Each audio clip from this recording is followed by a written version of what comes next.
Ladies and gents, welcome back to the Away Day Show.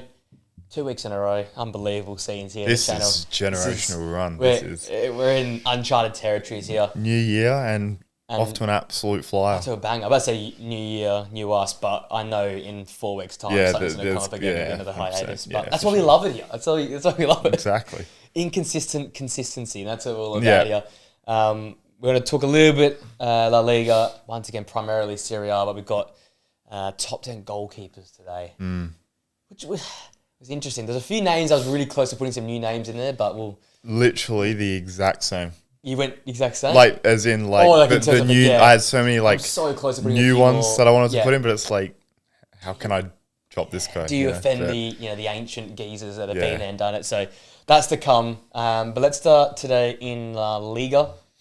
Talking about our team, Girona. We can finally start ranting about Girona and talking about how good they are. Probably not the best performance, but a solid one away at Espanyol. Top 6 side. Very good in side La Liga. this year, and I think at the end, the commentator said they have never lost in that stadium. So they're kicking on now. So can we play you every week, chant that one? Unless it's... Get into Espanyol. I don't know what it is. Get the result. Get Michelle at Espanyol, then they'll be title contenders. So. Yeah, they'll never lose. I think a really, really solid game once again. I know 2 penalties, but the way they managed it was fantastic. Brian Hill, I thought, we talked about him last week, he actually had a good game. I thought Thomas Lamar had a few early chances, but Van Aert double from the penalty spot. 7 goals now in La Liga.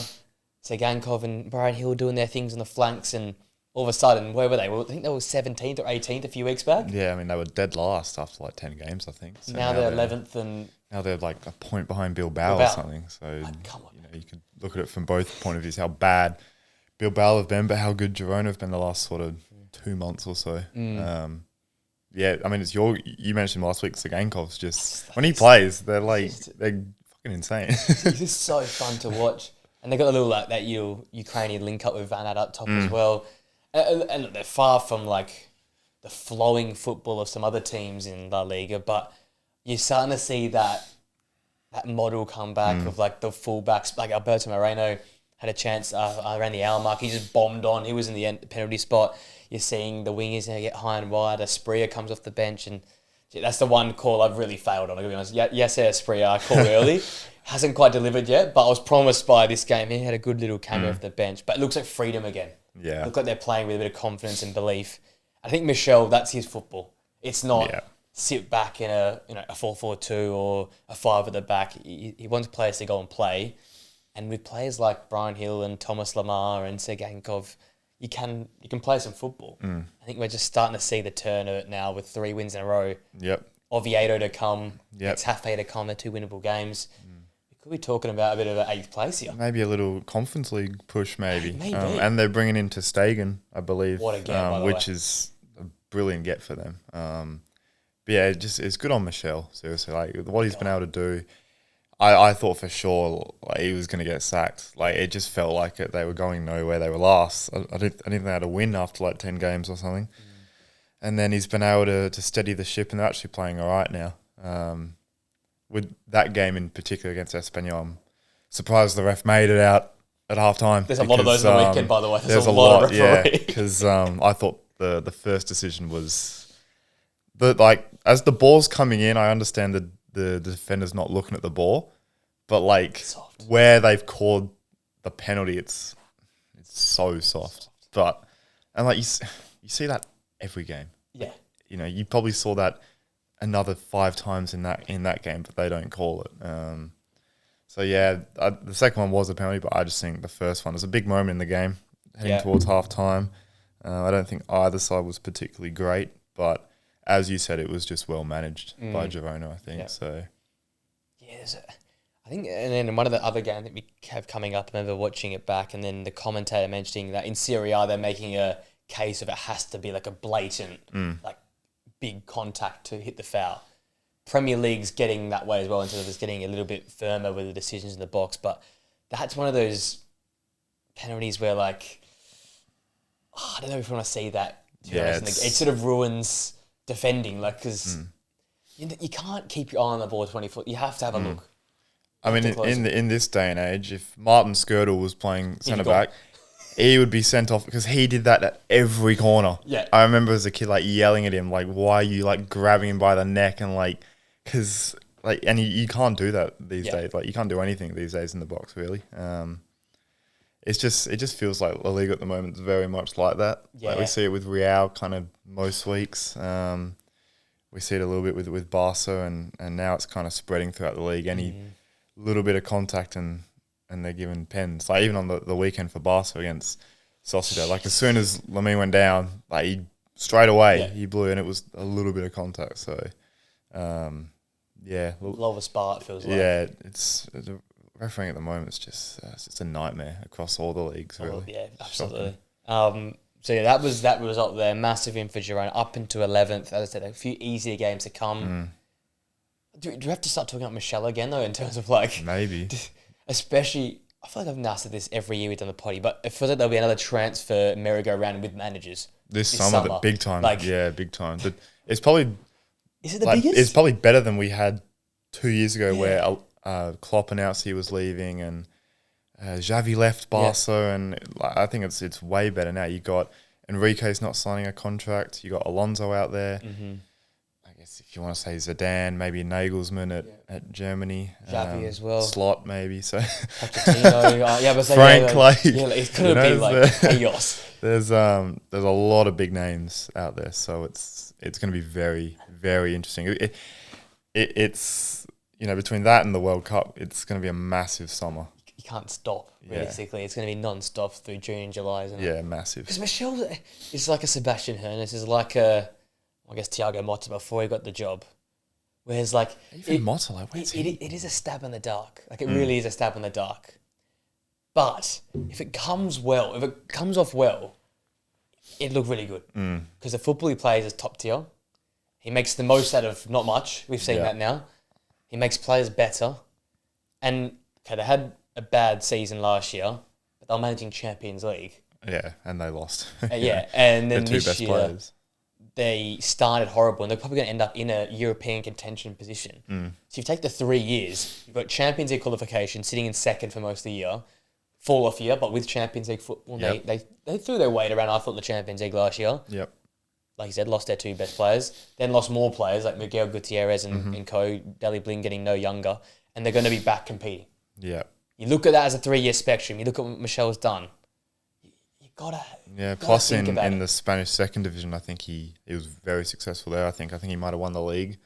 But yeah, it just, what's the next step? Like what would be, I feel like it would have to be like a Stuttgart or someone like that. Like not absolute top tier, but a little bit below. Eintracht Frankfurt just sacked their manager. Yeah. That would be a good one, actually. Especially with the players they've got. The back three, it could be a way maybe forward, But no one's really looking at him. It's like it's mental because the job he's done. I think Crystal Palace maybe with Glasner leaving with that back. That's an exciting move. I think they were looking at, was it the Getafe manager? The Herumble. Yeah. So surely that's a name that's you've got to think about it. Yeah, you have to. Especially for like Palace as well. You don't seem to have a lot of money. Yeah. They seem to be quite tight with how they spend. They're going to lose a lot of players as well. So. Have no one left. Literally. The last week, I can't think of a worse, like, a set of fans I've had to go through. Like, the last week's been horrible for Palace fans. Especially when you get to the highs, to then have the lows after the highs. It's like... Oh, it's just so depressing. So Palace, look for Michelle, mate. I got you. Yeah. Palace, I got you. I think it would be a great fit. He can bring across Tsigankov. He can bring across... Well, they won't lose if they got Tsigankov. So. Tsigankov and Van Aert, mate. The combination. Forget Mateta and Eze. They'll bring Brian Hill and... then Brian Hill will return the revenge arc. Tottenham First Stadium hat-trick. That'd be iconic. They would win, and it'd be 1-0, and Brian Hill would score. Yeah, so, tap in, back stick, like one of those ones there. But they had, I guess, some controversy in their game, but then, fuck me, Barca Espanyol. Jesus. Like, look, the Serie A delivers a lot of chaos and a lot of, like, politically, dodgy moments, people grab each other's hair and neck and slap. But this game here was a bit of everything. This was something. Pedri could have been killed, I thought, in a challenge that was eventually given a red card. The referee, I don't know how he got out of there alive, but those away fans and Hansi Flick looked like they're about to fucking run through a brick wall. I think Fermin came out and posted one of the offsides later in the that, game, or like the goal line. Yeah. So he was not keen as well. Barca lose 2-1, the moral of the story, after all of that. I think they scored 4 offside related all in goals. The first half. Yeah, all in the first half. There was 3 goals and 1 penalty from an offside. Espanyol, Gonzalo Guedes, I thought he was dead, but he was back and producing in this game here for Real Sociedad. Oyarzabal scored the first. He's timeless. Oyarzabal. He will lead the line for Spain in this World Cup and probably win a World Cup again. Probably. So he scored the first goal. Fantastic volley after Gonzalo Guedes found him at the back stick. Yamal, great cross into Marcus Rashford. He's back on the score sheet. Yep. First time in a while we've heard that name for the goals. And then literally, I think it was about 40 seconds later from kickoff, Gonzalo Guedes puts him on the back of the net. Questionable moment later on with Johan Garcia coming off and Pau Kubasi having to clear off the line. So it wasn't like Barca were perfect, but things didn't go their way, and I think it sort of played with their it's still a very young squad that we forget about. Yeah. I'm not trying to make excuses for them, because if it was Real, we'd probably go at them, have a go at them. It's a shit time to have one of these losses with Real kind of winning, and they're like, it's so like negative around that club at the moment, and they're only a point behind. And then, Barca, I kind of thought would run away with it, but it's these two just every year they kind of just hang around each other. But I'm not really worried about Barca, to be honest. It was one of those that I think it just happens. Everything kind of went against them. So I'm not particularly concerned about them because of their manager, to be honest. The guy in charge, guy in charge. So it's not a good loss, but I think they'll be fine. They're on their second best win streak in their club's history, which I thought they did again last season as well. So there must be a very similar amount, 12 straight wins leading into that game there. The only thing I said was, it is a real problem that they've almost been flawless and somehow Real are 1 point back and a PE coach is coaching them. I'm like, how is that? Like, it goes to show Real Madrid's just Real Madrid. Because even the Champions League, they win over 9, they're now 4th. Yeah. And last week I was saying about how they might not make the top 8. Like, they're just... Real Madrid are Real Madrid. They're always going to be there. And I agree with you. This is not...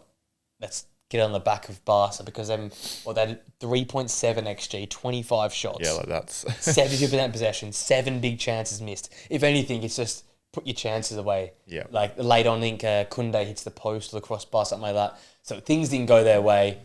I think the biggest thing was Pedri didn't snap his leg. Honestly, that tackle was horrid from Soler. I don't know how he didn't get sent off in real time, but obviously he gets sent off later on. They got something right at least. That's awful. Yeah. And you can see there was intent. He literally went for the counter-attack was on. He said, I'm just going to go through. Especially with Pedri's sort of knees and hammies and his legs. That looked so bad in slow-mo. So thank God. So they escaped the bullet there. Let's say that. But I think, again, one of those losses that it's not bad, it's just big news considering somehow Real are back in it. I don't get it, but they're there. They're still there. I give him no chance to win it this year. No, it's not like it's Carlo. It's literally a PE coach is taking them, but Mbappe, Jude, they just find a way. It's just they'll probably still hang around for the whole season, but they'll probably. How many points short do you reckon they fall of this Barca side? I have 5 in my head. I was thinking 6 or 7. Yeah. Of course you do. I actually didn't mean that, but how many wins have we got? Yeah, I reckon at least 2 games, 2 to 3 games. I reckon, yeah. Depends on Champions League maybe as well. If Barca go deep, we could have a crazy final day. We could, yeah. Yep. I think Barca just have a little bit more depth, so. Especially because they rotated a little bit in this game. Yeah, in terms of no Lewandowski, because even Ferran's still gone, but no Lewandowski, a bit of midfield rotation. But look, it's game on again. Yeah, somehow big time. It is game on again. Yeah. And Barca's need to just make sure they just Do they verse again soon, or is it not for a while? I haven't found me. I think let me see if I can find it. Relatively soon. I thought there's a bloody Classico around every corner. Let's be.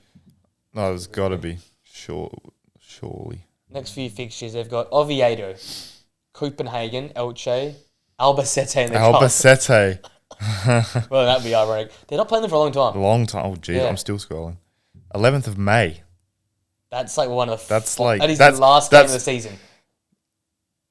Is it the last game? I think it's the fourth last. Oh, okay, so yeah, I didn't Fourth. realize That could. Oh, that could be massive. that is huge.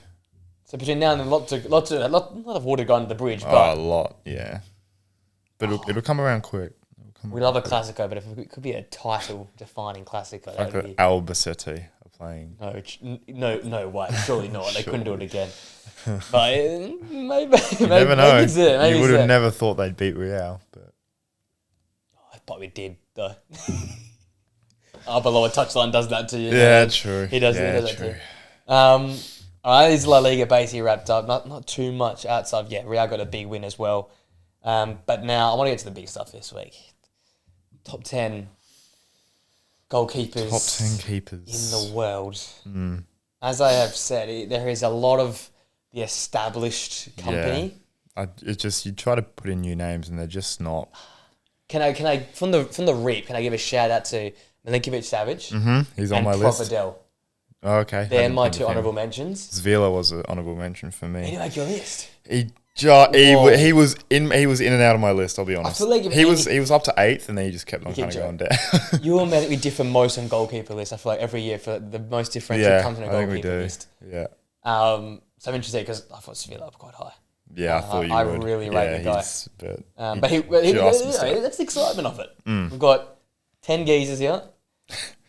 Order, I think, will be quite all over the place until the top few, I feel like. I think the top 4 will be the same. Sort themselves out, yeah. Yeah, the big four, the big four. Yeah, top 4 for sure.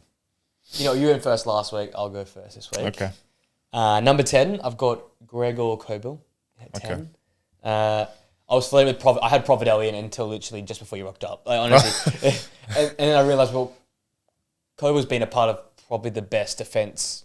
I don't include Bayern, to be honest, because they're just different. There's a whole different story over there. But they've been the best defence in the Bundesliga. 9 clean sheets in the 18 games. Only 17 conceded. So this is all Bundesliga stats. So it's done very, very well in the league. Always a trustworthy keeper. Yep. The reason I don't have him like up there, I feel like I haven't seen it on the Champions League stage yet. I don't know if that's me just making something up. I just feel like I've never seen it where the likes of the Jan Summers, the Mark Magnons, I feel like that's Dortmund in general, to be fair, lately. Right. I just feel like I haven't seen that on the big stage in a cup competition or in a Champions League. So that's why I've got him at 10. Because the stats are good and he always seems to do well. But I just don't... Was he their keeper when they made the final against Real? He must have been, He must have been. But I don't remember. You don't remember like a Donnarumma or... Yeah, exactly. Yeah. You don't remember... I just... Nothing really stands out to me. That run for me was all about Mats Hummels, Schlotterbeck, Royce, and... oh my God, Fulkrug. That was for me. Fulkrug. That's who got them to the final, not Kobo. And maybe that's harsh, but I've still got him in there, just not very high. Yeah, he was the other honourable mention I had. Yeah. He was. Yeah, I think he might have been 10 last year, but he just slides ever so slightly. My 10 is Emi Martinez. You got him in. Okay. I just had him in. He was kind of in and out of my list. Him and Zvila were the ones I was sort of 50-50 on. But I've got him in just because again, this is a lot of goalkeepers. I feel like more than any other position is purely reputation. Yeah. A lot when you do these lists. Back-to-back sort of Yashin Trophy winner. I think, that trophy, like, it kind of is irrelevant a little bit because I think some years it doesn't truly show, like Donnarumma. Probably, like, how did he not win that? But it's kind of the argument I have with Henderson when he, like, won that Football Writers Player of the Year. It's like, that award is irrelevant, but it still goes to show how good he was. Yeah. So I think Emi Martinez still has been very, very good for Villa. They have been unbelievable this season. Their defence has been pretty good. I know he has dropped off the last sort of 6 to kind of 10 months, but still, I think he is one of the world's best. I think penalties as well comes into it. Like, he is still one of the best keepers at saving pens, and I think the World Cup will probably prove that coming up. Did in the past. So, he just hangs on. Fair enough. Number 9. Again, this guy's a weird one. His name's just a name, but he's a good keeper. Unai Simon is at 9 for me. I just think we always forget about him until Euros or World Cups come out, when we realise he's the number 1 for Spain and not anyone else, not David Raya. Surely that changes. Can you change a Euros winning squad? And especially what Unai Simon did in that tournament. That is true, yeah. He was a part of one of the best backlines in Europe last season for Athletic Club. We don't talk about that this year because they've been all over the place. He has kept 5 clean sheets, averages 3 saves per game, and somehow has still prevented half a goal. So he's still doing, at least in the positive. That's like the stats backing up his performances because they've been a shambles, just that football club in general. They have no fit centre-back at some point in time, so I can understand why the stats look a bit all over the place. I still think, though, on his day, one of the better shot stoppers going around.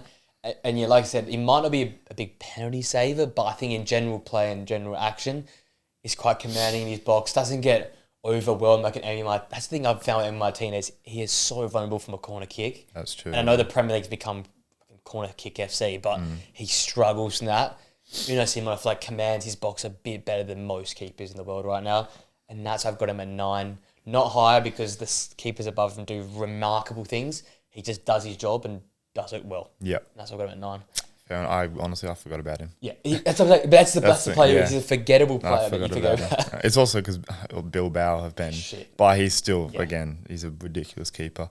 My 9. This might be pretty low actually, but I've got Mike Maignan at 9. Yeah.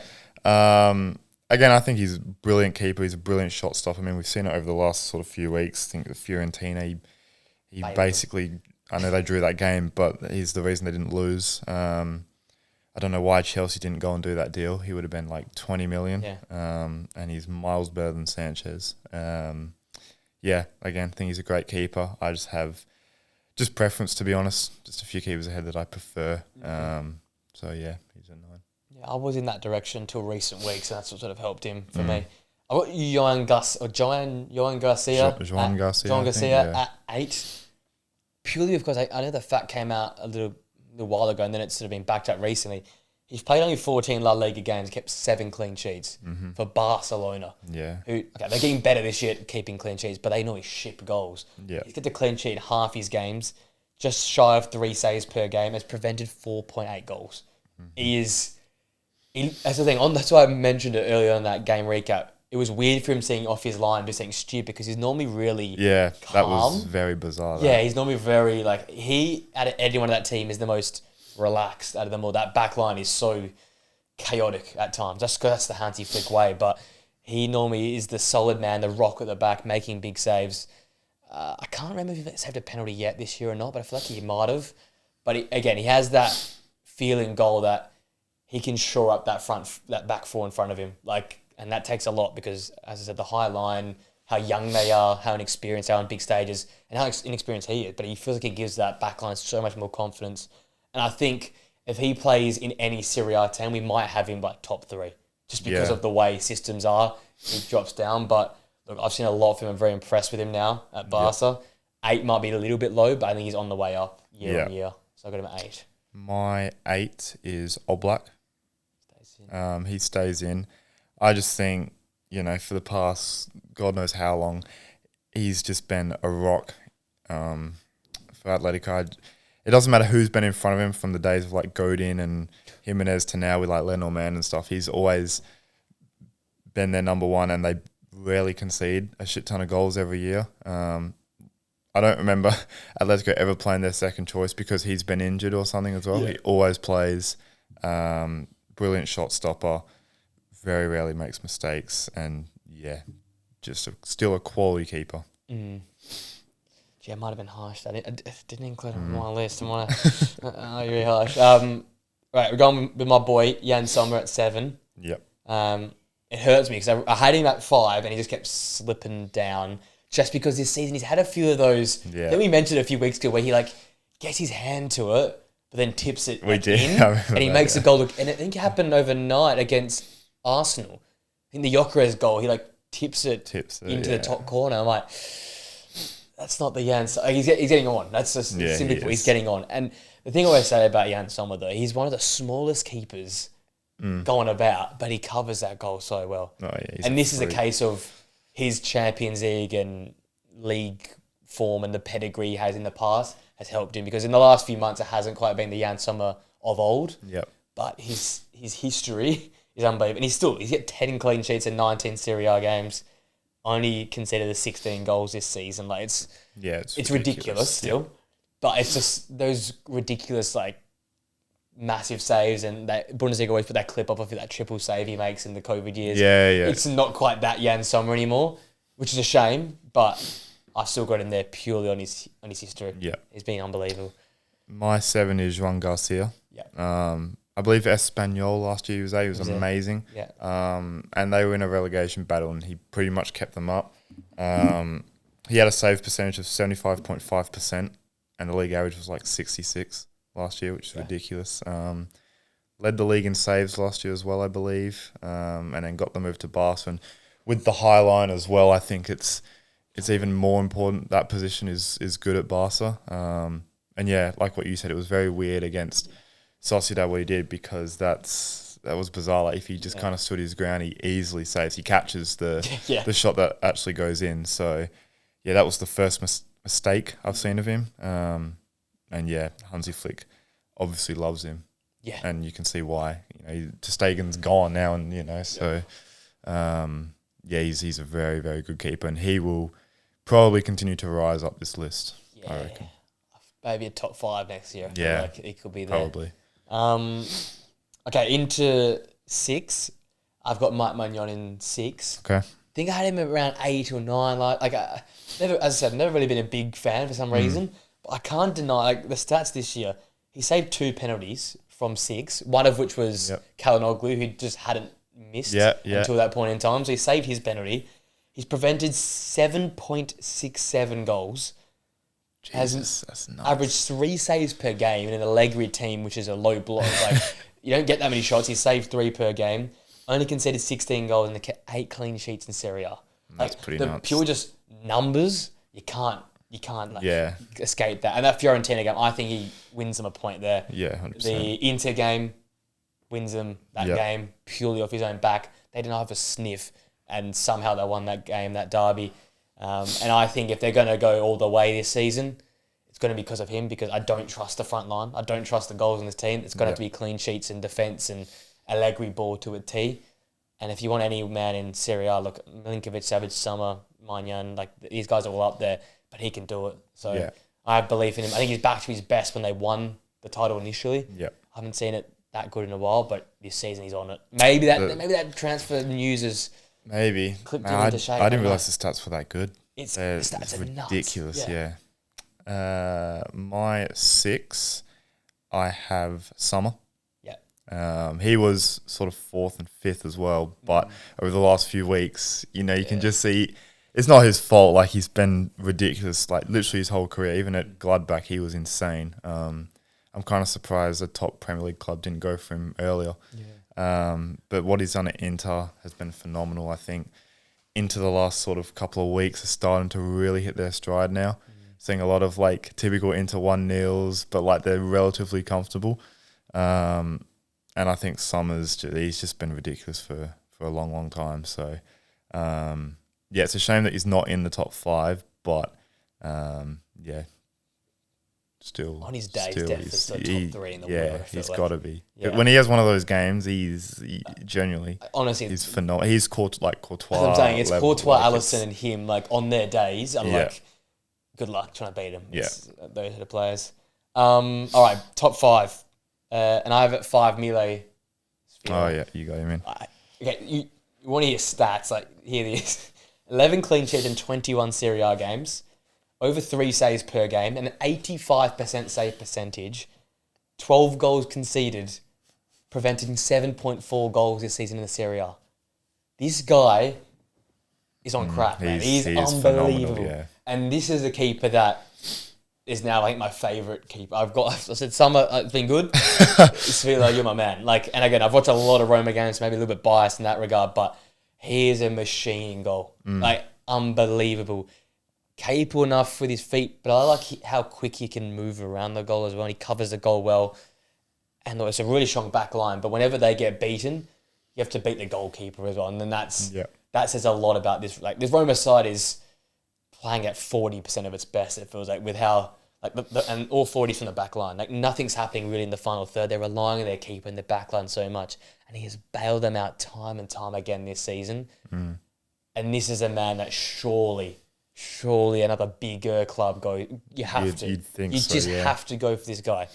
Like, Roma are a big club, but I'm talking like the biggest of big boys. Do Real Madrid want to move on from Courtois? You go Miles Villa. You know, do Tottenham want to mean business and get a Miles Villa? Does Manchester United want to upgrade? Like, this guy deserves that level of club. I feel like he's that good. So I put him at 5, just not breaking into the big boys. Yeah, he's close. He probably should have been in, but it's just, I hate fucking reputations. Reputation does a lot. It does a lot. My 5 is Manuel Neuer. I just think, look, injuries have absolutely killed him the last sort of couple of years. But on his day, I mean, the save he made against Leipzig on the weekend was just a joke. I think he's just revolutionised the game ever since he's come in and been the keeper. He's just a phenomenal keeper. But he's probably still top 2 shot stopper in the world, I think.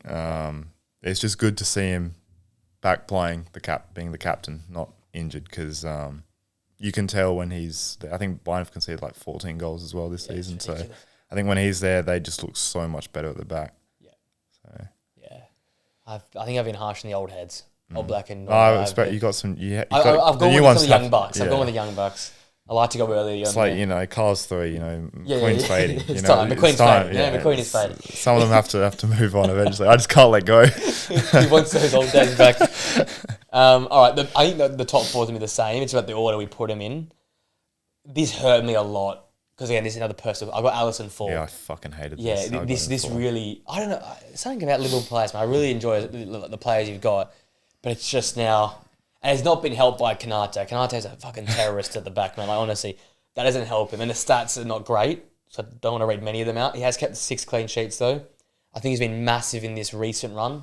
Yeah. I know it's one of the most horrible unbeaten runs, but it's been off the back line. So fair play to him. Fair play to Van Dijk for helping that out. The injuries and the inconsistency in terms of availability is probably his pullback right now. Yeah. That's age. That's just age, though, unfortunately. Yeah. But like we just said, if there's 3 guys that their peaks are just peak football, it is Thibaut Courtois Champions League, it's Alisson Premier League run-in, and it's and someone a Champions League quarterfinal night. So like you pick any of those 3 any day. I don't care who I take. I'll take any one of them. But when the going gets tough or you need a bailout, there's not many others I'd look past other than Alisson. Yeah, he's the best one-on-one keeper I've ever seen. He's just phenomenal. How quick he is off his line, how big he makes himself.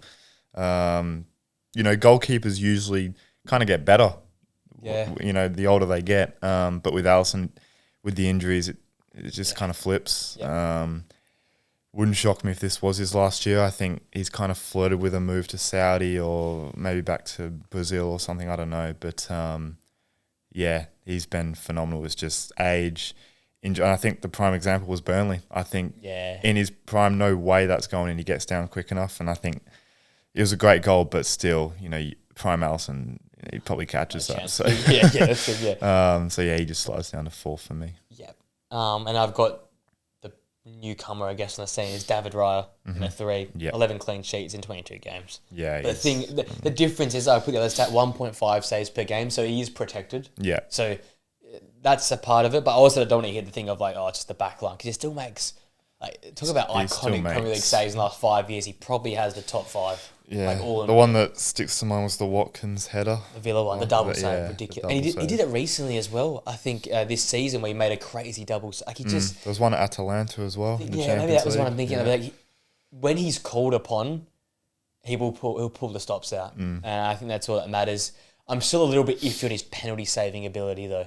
Yeah, I think back to this time last year where we beat them in the cup, and I was thinking he dove too early for a lot of those pens, didn't he? It was like the FIFA where you press the button and he goes and then go the other way.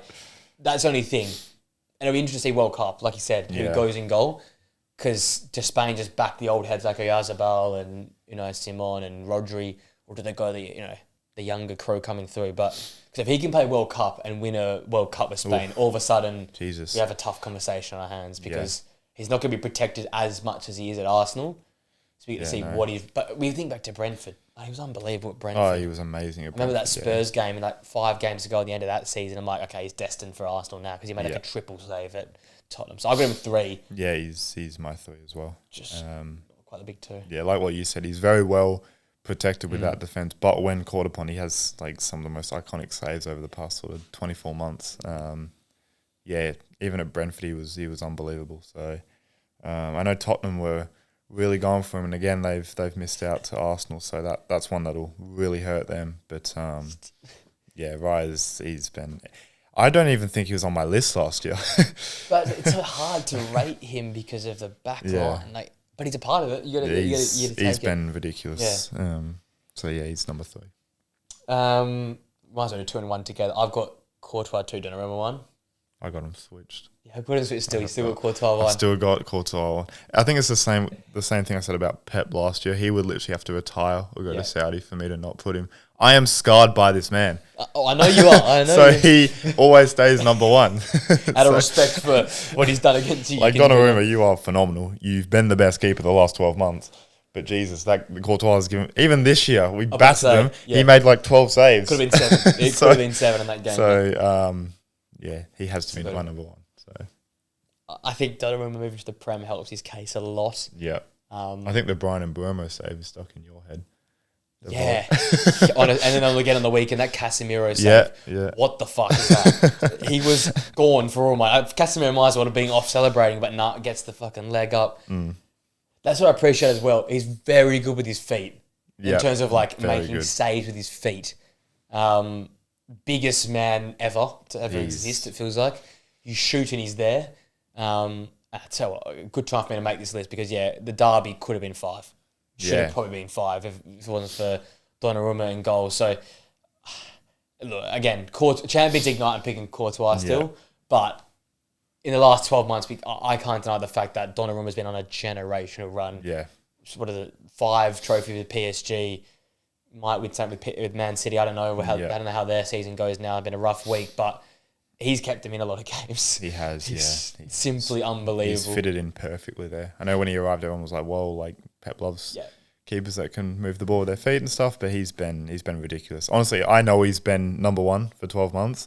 But Courtois, I can't. He's You're legally obliged. I am legally obliged to put him number 1. He has ruined my joy for football. Until he dies or you die, he stays he's number 1. So.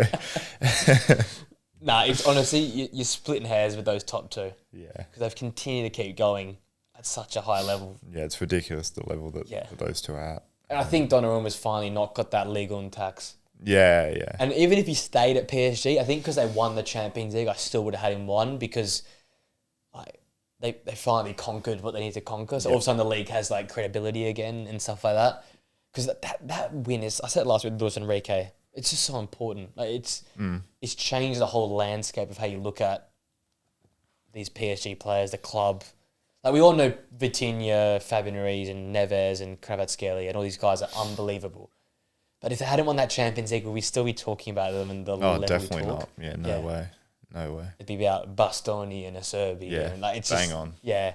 So I just think that's a big win, and that's why for me, one. Yeah, 100%.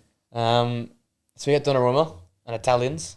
Let's go to the best league in the world. The best. It's actually carrying football at the moment. Football Seriously, it is carrying. I'm not hearing anymore because Premier League, yes, it's the best players, but it's set piece FC, it's long throw FC, it's corner FC. And if you're complaining about a lack of goals, well, the Premier League barely had goals on the weekend. It was Serie A, shocking. That was one of the worst Premier League weekends I think we've seen in a long time. But Serie A delivered. It did, as per. Como 3, Lazio 0 at the Olimpico. Monday Night Football, the GOAT Nico Paz. Oh my God. I just got, that's all I say, the GOAT Nico Paz. Bro. This guy, man. I mean, he misses a penalty and then to come back and score that absolute banger in the second, 3 minutes into the second half. Just absolutely ridiculous. And this game was over in half an hour anyway. Lazio were just shocking. But Como is just, they're just so hard to beat, man. They are so hard to beat. I know Milan did sort of a couple of, like, I think a week ago, which was amazing. But yeah, I mean, they're a team. They're not going to get beaten twice in a row, I don't think. No. You know, Fabregas he's another one with the manager merry-go-round. Yep. He could very well be on the move. They're just, I mean, it's going to be interesting next year because obviously Paz gone back to Madrid and Willie start. I mean, that's going to be a hell of a watch. And the rest of this year is just going to be fun. Just enjoy it. Just enjoy it because this is like the only time in his career where he's going to have a team really built around him. Yeah, I mean, I'm loving what Como are doing at the moment. Yeah. I feel like we're asking too much for one more season, it feels like, for Fabregas at this place because the football they play is... With the amount of managers moving as well, it just doesn't help. It just feels like Alonso that we're like, can you do one more time? But it's gonna wrap up, it feels like. But I loved, he came out, I think, after that Milan game and said how the Milan play like anti-football and he's not going to play that type of football and asked for Serie A to play the game. And then you look at that third goal, the fucking build-up play, the little backheel from Batterino into Nico Paz, who just strikes it and curls it like to perfection. I'm like, okay, yeah, you can walk the walk as well as you can talk the talk, because the football they play is like, and players like Maxime Perrone and Acuna in midfield, like players we look past because Nico Paz and because of the fullbacks and Alex Valle, I think it's been fabulous in recent weeks. But you look past these sort of players in the middle of all this, and you're like, everyone plays. Like they get the ball, they turn. They don't play it backwards. It's like they get the ball, they turn, they get their head up, they play through lines. And I think Maxime Perrone, you got to keep a look at, like, I know Tottenham's whole debacle right now about finding a six that can play the ball. Well, they're talking about Locatelli. I'm saying Manu Kone. I'm saying Maxime Perrone. Stiller. He's 24. Yeah, like, by the 23. way, Like he's there's players out there. Yeah. I just think Maxime Perrone I might have to add to the list as another box-to-box disruptor, ball player, just a character you need in your side, because he was, I think, really good in this game here. Paz gets the double. Batterina gets a goal and an assist, I think, in this one as well. And look, they're still looking for a striker. I heard in the commentary they were mentioning about they want a new striker. Mate, this Mateta. Could you imagine Mateta? It might work for him. He might need a fresh start. They're Premier League rejects. They work. He wants out. So. He does want out. But if they get a striker, we're going to watch out for Champions League, I think. Jesus. Because they surely would qualify. How many they're, 3 points off Juve, maybe? They're 2 points off Juve in fifth. Damn. Top four, I don't think 5 are going to get Champions League. It'll be 4 this year. 4. That might be a little bit too much. But again, if you get a proper striker... You never know. Yeah, you never know. I feel like a part of it, Undav would work so well at this side. That would surely be a step down for him. It'd be a step down, but he would flourish in a side like Como. Him and Paz. So they're 5 points back off Roma, who still haven't drawn yet, by the way.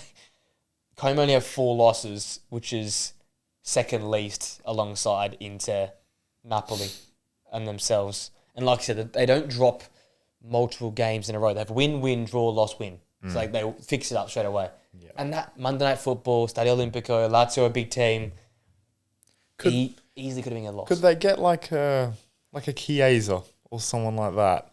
Playing in the middle. Yeah. Oh, I love that story.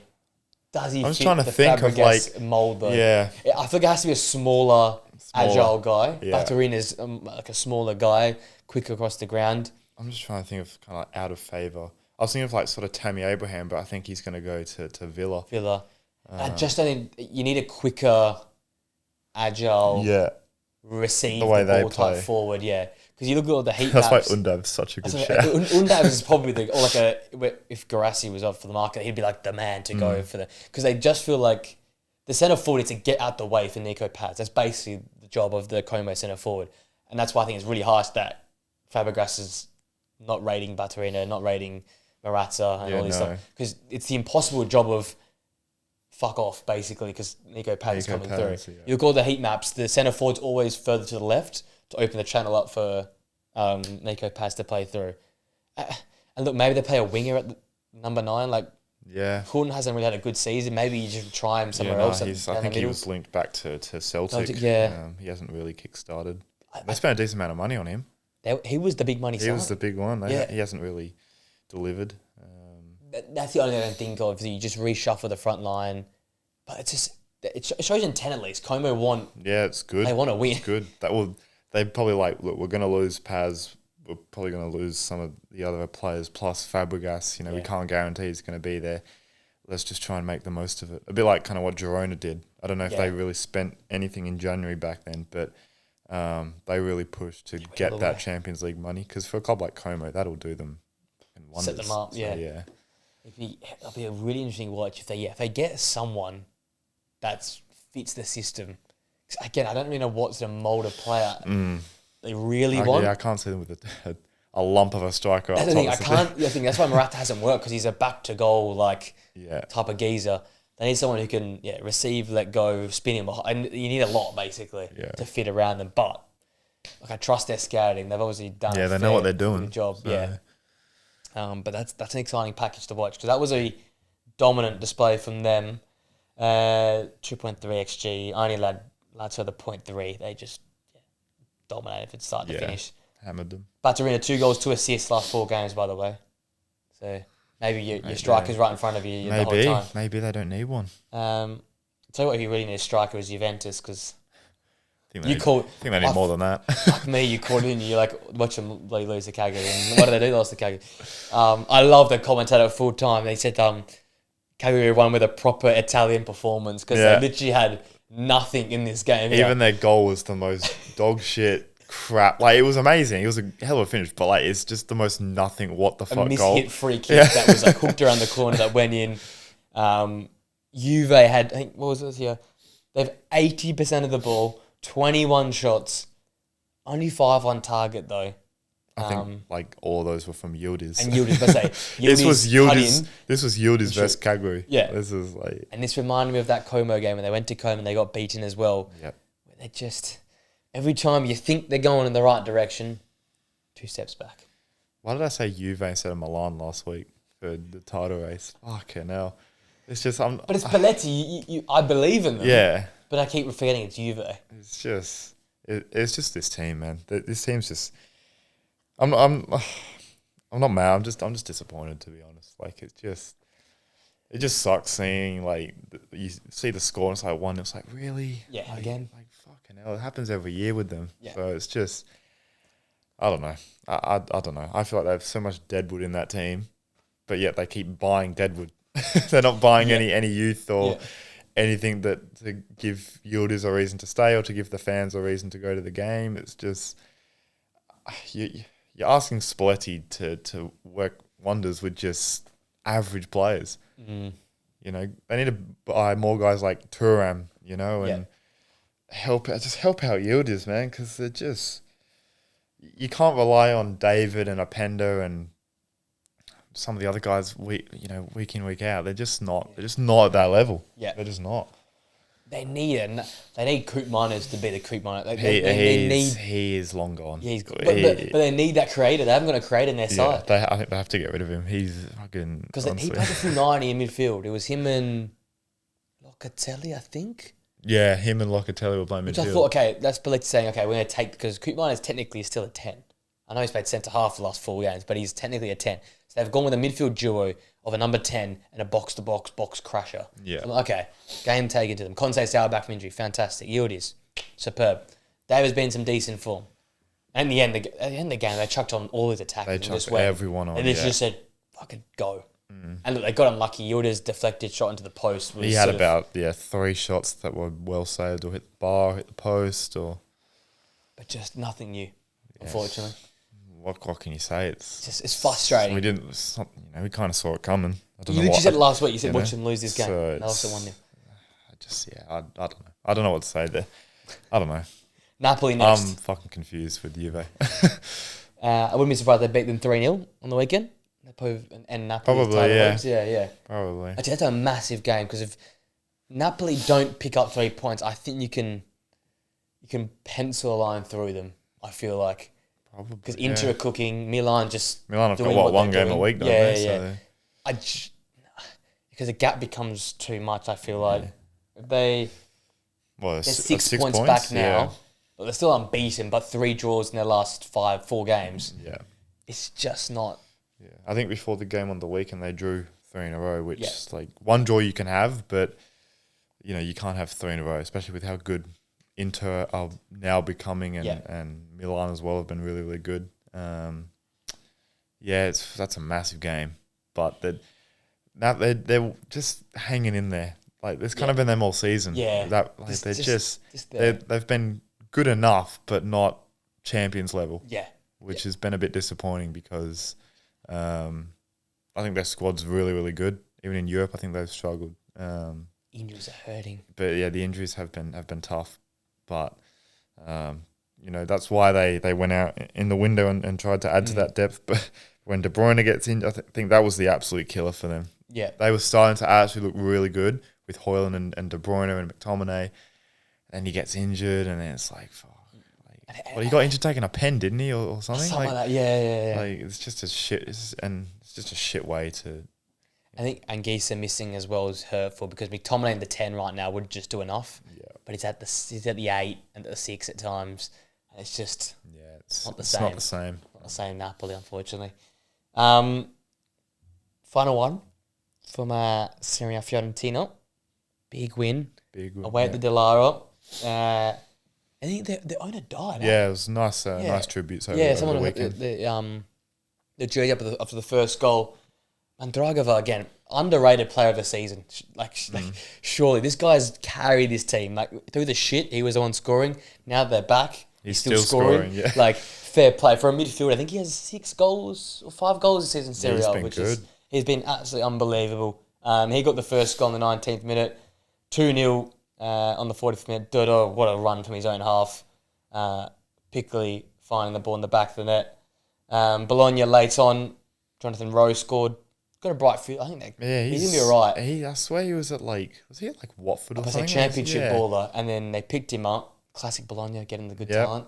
And I think he'll be all right because Orsolini got hooked at half time.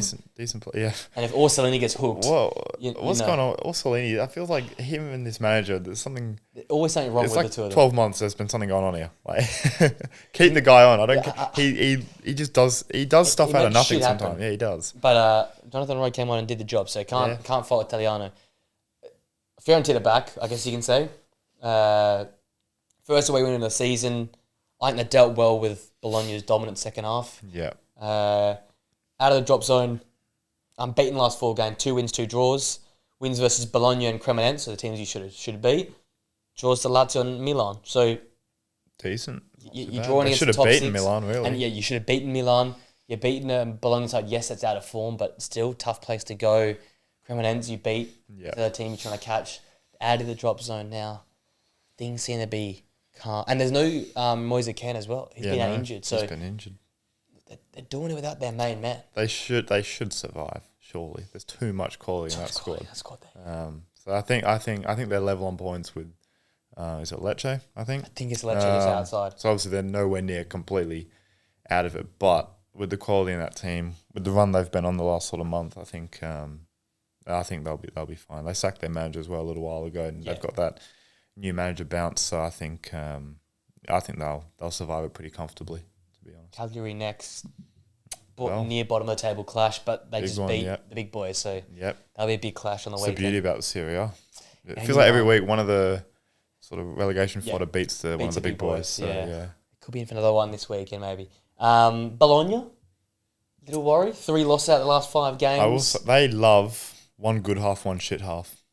They fucking sometimes love maybe it. Good, sometimes maybe shit. They love it. Juve springs to mind, where I think it was the first half they were really good. Second half they went to shit.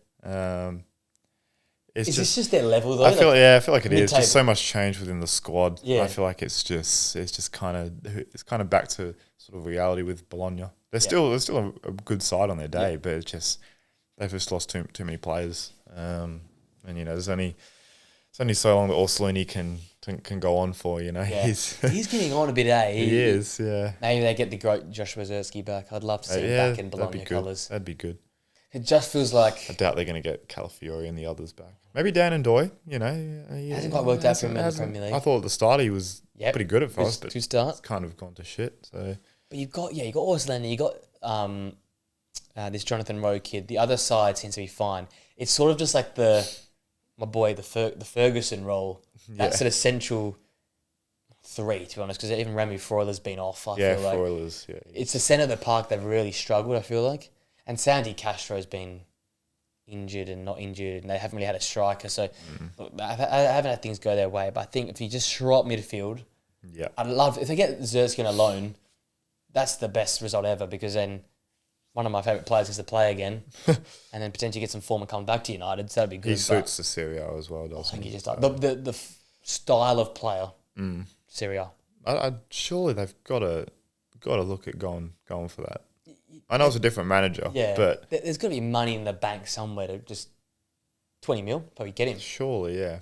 20 would get him, I think, these days. So they'd be stupid not to have a look. Surely you'd have to, you'd think. But yeah, just a little bit of worry for them. But I think they're comfortable, aren't they? Mid-table. They're not going to go anywhere. I think they'll be on the beach the last sort of. Yeah. Not now, but in a couple of weeks. I wish they would have gotten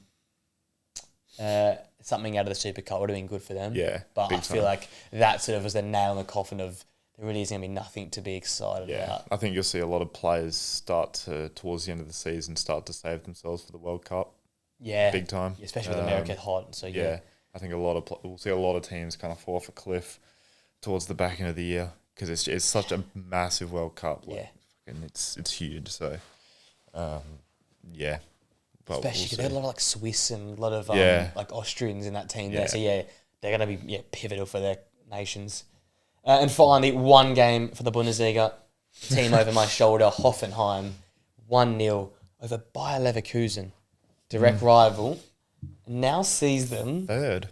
Come on, Hoffenheim. You called it spot on. 3 wins and 1 draw in the last 5 games.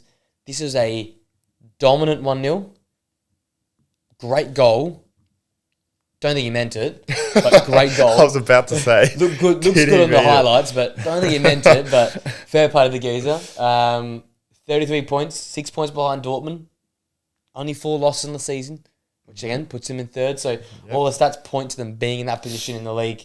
Create the 4 big chances. They've got out of form Eintracht Frankfurt, mid-table Werder Bremen to come in the next 2 games. There's no reason why they can't extend this win streak. Mate, they definitely can. This is literally parallel to what Stuttgart did, where last year Hoffenheim were fighting relegation. I believe Stuttgart were as well. And then they just, out of nowhere, 1 game a week, they just completely climb and they're in the top 4. It's literally a mirror image of Stuttgart. So, what they're doing is ridiculous at the moment. I mean, we spoke about them last year, how like it's such a fall from grace. So they were always kind of battling around the top 6. Now it's like Mainz have become that team where they're fucking mudded, and now Hoffenheim are in the top 4. So, good on them. We want to see more teams like this. Like that, sort of make their way into European places. They lost Anton Stack as well. Yeah. I thought was their best player, and I still reckon he would be their best player. So they've lost a few players. Some talent. They've lost Bayer. Bayer. And there's one more as well I had in my mind, but Vladimir Silfal was I just came across his name. Like, he's still cutting about at Hoffenheim. Silfal, that's a fucking Jesus. That's a streets won't forget type ball there. Throwback. But big win for them. Leverkusen showing what you sort of said last week, where they're just so they're in a bad run at the moment. Jesus. Yeah, they're a bit of a rust right now. Yeah. This game they created only the 1 XG from 60% of the football. Never really looked likely. Schick missing chances. Just sort of. They're that team this year, aren't they? Yeah. It's going to be really hard for them to get out of this kind of hole that they're in with how young their squad is. So they're going to need Grimaldo and Andrik and these kind of guys to even Kwanzaa. He's got to kind of try and start to lead that back line a little bit more. Yeah. Because he's still young, but he's got a lot of experience under his belt. Seen a bit, yeah. So they need their leaders to really step up and try and get top 4. Because it's going to be a push now. There's a lot of teams in there, like Stuttgart are in and around that. Obviously now Hoffenheim are there.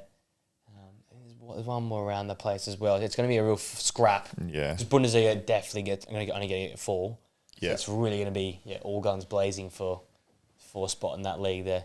Do you think Hoffenheim? I think they're going to do it. Do you think they stay there? Yeah, I think they look the most balanced at the moment. I mean, you look at Leipzig; they've just been completely wiped off. I know fucking Bayern killing everyone off at the moment, but kind of Leipzig are young. You don't really trust as well. Frankfurt, who knows? They concede 10 goals a game. So and Leverkusen are struggling. So I think Hoffenheim. I think they're the best place to do it. Yeah, yeah. 1 game a week. So I think I think they can do it. Stuttgart, Hoffenheim in the top 4 would be. It'd be good. Be good for the heritage of the Bundesliga. I forgot about Stuttgart. Yeah, Jesus. I still reckon Hoffenheim better form. But you can't look past Stuttgart have got more kind of quality. Yeah, and they know how to do it as well. They've kind of been there. They do have Europa League football though. They do. So that's something to keep in mind. They could even win that. You know, they're bloody good. So. I wouldn't mind a bit of a. I hope they do because like everyone knows how good Unai Emery is. Yeah. But I think Sebastian Hoeneß, if he could win that, I think teams would be definitely coming for him for sure. The man in the cap, you got to trust the man in the cap. Yeah, baseball cap on, you get it back. Anyone with a cap in the Bundesliga, it's like when Klopp, he wore a cap with his fucking tracksuit. Anyone that wears a cap in the Bundesliga, tracksuit, snow. Yeah. Bundesliga stays. It's done. Bundesliga carries. Plus Undav. Like an Enzo Mio, the dirty bastard leaving for Saudi. I wonder if he's. I hope he's. I shouldn't say that. I also hope he snapped his leg or something. That's probably too far. Join back, brother. Come back, man. The best team. People need to stop going there, man. Like Duran was so good to watch, and now he's dead. You know, he's in Turkey, yeah. But he had a fallout with when Mourinho was there. Yeah, that's the thing. I think he's in Turkey. Where the fuck is he? Here's the thing. He went from being he was amazing, the hottest property on like the footballing world to So Villa, that's a great deal from Villa. Jesus, money from them. The only good deal they've done in the last 5 years. It feels like they're running out of cash. Yeah. No. But there you go. Week wrapped up. Shorter one this week. And with Champions League, it's always a fucked week here when Champions League rolls around. One more week of hell, and then we're finally down to just 16 teams. And thank fuck for that. Yeah, you don't have to do your fucking Kairat versus fucking whoever they verse predictions. I don't know. Dinamo Zagreb taking on bloody Red. Like it's disastrous here. But that is that. So we go. We'll have Juve, Napoli to wrap up. Yep. I might have to relook at how Roma are doing as well. Serie A. And then obviously, I guess it's the battle for fourth in Bundesliga. It's just Serie A. We'll keep an eye on that. One game a week of Bundesliga, and then Bayern and not Bayern, Barca and Real Madrid. So keep tuned for that, man. Get excited about that. We might keep Girona bandwagon, or maybe we just talk about Albacete if they start winning as well. Might have to. Yeah. Second tier, the Liga 2 action. Have a look where Almeria are, maybe. Yeah. But, they dropped back into that promotion. I saw, yeah. Not automatic spot. Classic and, Almeria. Top 10, is it left backs or right backs next week? Left backs next week. Left backs. Then we'll do both full backs, then we'll do centre backs. We'll start out wide and we'll come in the middle. But look forward to that as well. Left backs. Mark Cook around the rest. If you enjoyed it, a special like on it, 5 stars, Spotify, Apple Podcast. We'll see you Wednesday next week, not the Thursday time slot. Back to the old days of Thursday. But we'll be back on Wednesdays for next week going forward. Until next time, guys, enjoy the weekend's football action, and we'll see you guys next week.